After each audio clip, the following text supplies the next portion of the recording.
इसलिए कहते हैं आग लगी आकाश में झरझर गिरत अंगार, आग लगी आकाश में झरझर गिरत अंगार, संत न होते धरणी पर तो जरी मरतो संसार।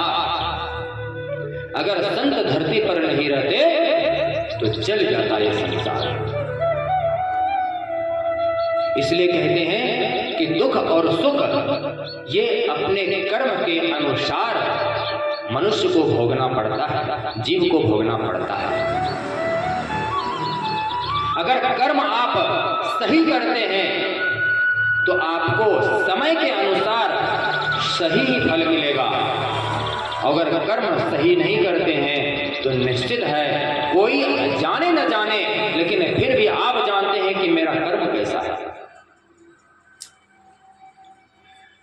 मनुष्य पुलिस से बच सकता है, मनुष्य से बच सकता है, लेकिन भगवान से कभी नहीं बच सकता।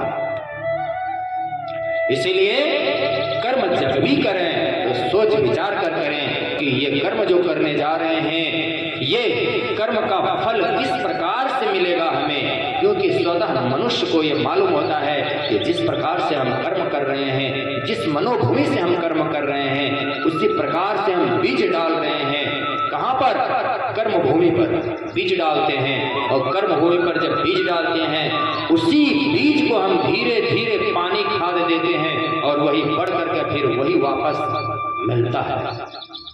और ऐसा नहीं है कि छोटा कर्म अगर खराब करेंगे तो छोटा ही कर्म खराब मिलेगा, नहीं, वो धीरे धीरे बढ़ता है और समय के अनुसार बहुत बड़ा हो जाता है। ये जरूरी नहीं है कि इस जन्म में किया गया कर्म इसी जन्म में मिले, लेकिन ये निश्चित है आज नहीं तो कल आपको मिलेगा।